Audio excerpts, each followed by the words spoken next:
Hi everyone, welcome back to Write It While It's Hot. I'm Poppy and I'm here to give you all kinds of tips, tricks and fun to help you along your writing journey. Now, if you can't tell from the pumpkins I have in the background, we have another kind of spooky Halloweeny writing video for you today, this time looking at how to write thriller and horror fiction. This is the third in the kind of mini series I've done. We've also looked at writing ghost fiction and gothic fiction, so if they sound up your alley, make sure to check them out after the video. So fear, tension and suspense are really the lifeblood of horror and thriller fiction. Whether you're trying to convince your readers of a supernatural presence or you're doing more of a psychological cat and mouse thriller type genre, really mastering these kind of skills will keep your readers hooked until the very last page. So a great horror story always starts with an intriguing presence. Kind of ask yourself, what is at the heart of your story? What fear or mystery will your narrative drive at? It's really important to build on the fear of uncertainty.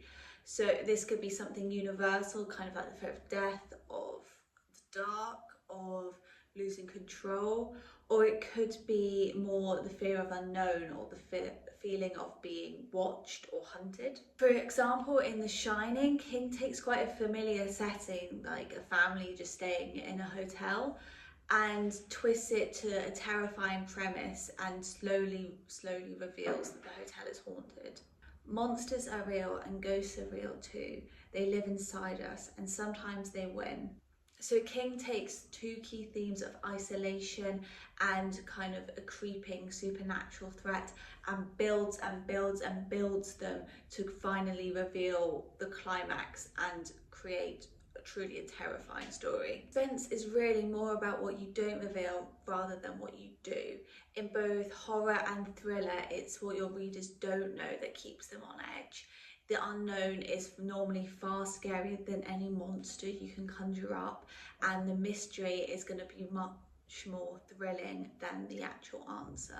It's really important with this to ensure that your revelation or your answer isn't anticlimactic or a letdown in any way, and a key way you're going to do this is focus on the build up and building tension and suspense and creating this fear for your readers. For example, if you think of Gone Girl by Gillian Flynn, the tension builds as the reader uncovers more and more clues to Amy's disappearance and kind of diverts their attention from convinced it's one person to convinced it's another person, convinced it's something else.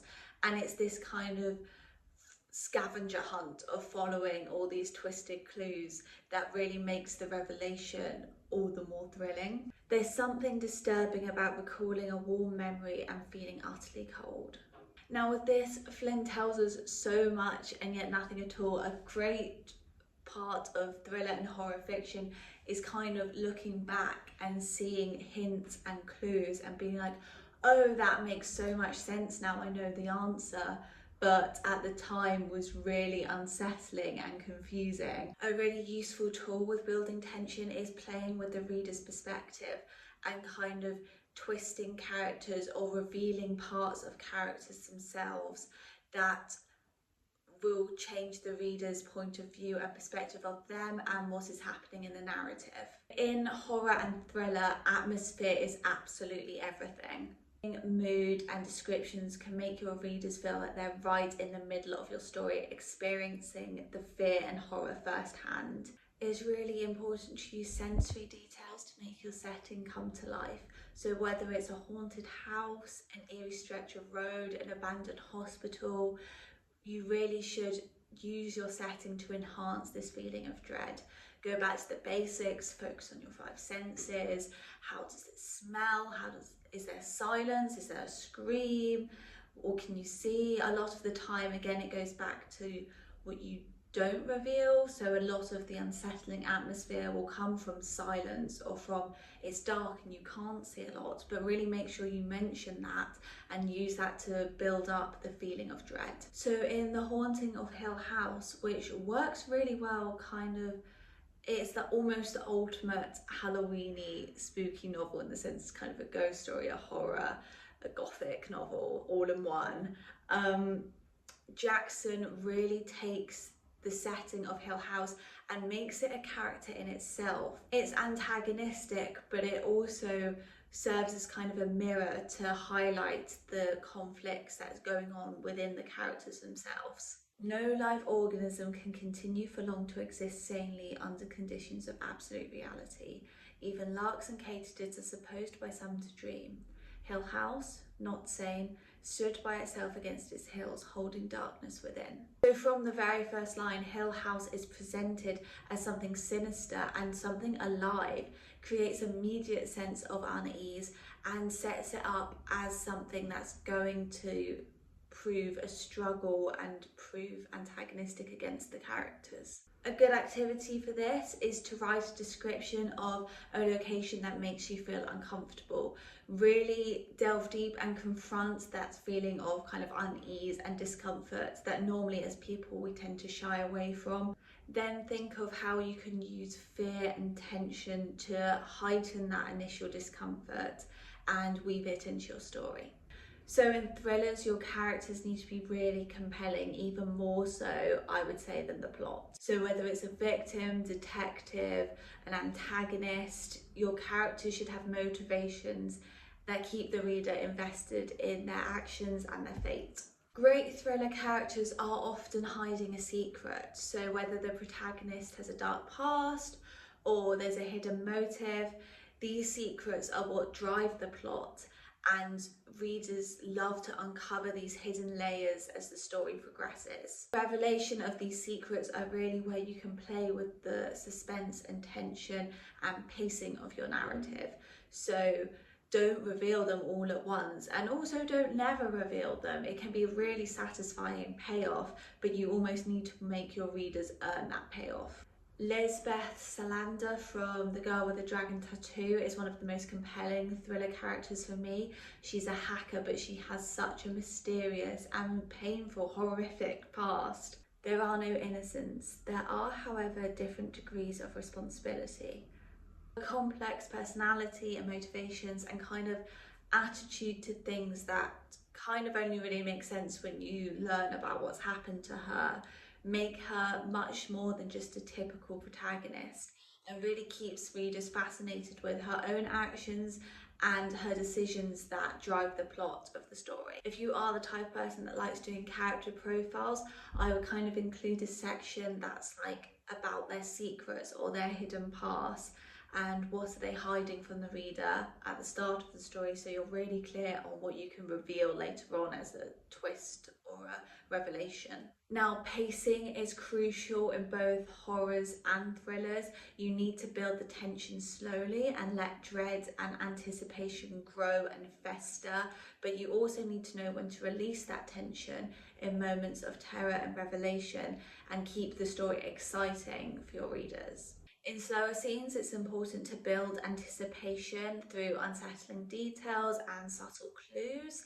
Then in moments of action and horror, you can let the pace speed up and make the reader's heart really race and let that fear come out. This push and pull of tension is something you really need to master to keep your readers invested in the narrative. For example, in Silence of the Lambs, the pacing is really masterful. There's tense, slow moments where Clarice questions Hannibal Lecter, and they're balanced with really fast-paced, high-stakes action and her pursuit of Buffalo Bill.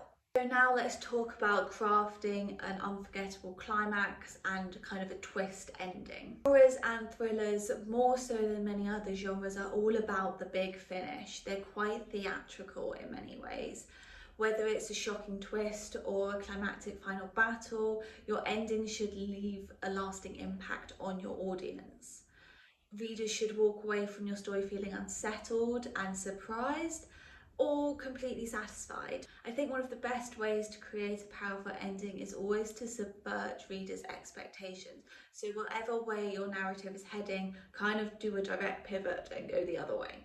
So a classic example could be your killer is revealed and you've spent your whole narrative kind of building it towards a certain group of people, certain suspects, and then it turns out to be someone completely different that no one was expecting.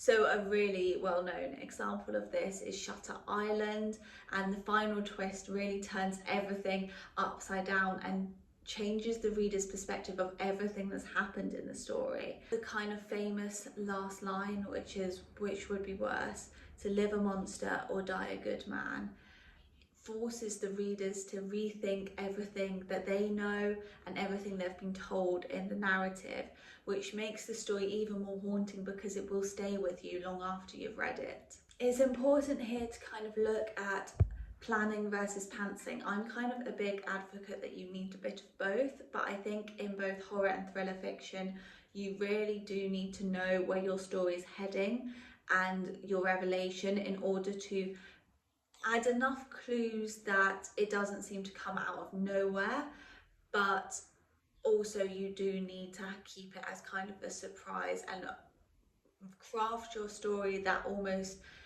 it's kind of has its back to the ending, so you can kind of turn it around and reveal it as a big shock at the end. Now, ultimately, writing horror and thriller fiction is all about creating tension, tapping into this primal fear, and keeping your readers on the edge of your seats. So with these tips, I hope you'll be well on your way to crafting horror stories that will leave your readers haunted well after they finish the final page. I hope you found this video helpful. Don't forget to like and subscribe. And as always, if you have any ideas for any type of videos you'd like to see, leave me a comment and I'll try to get around to them.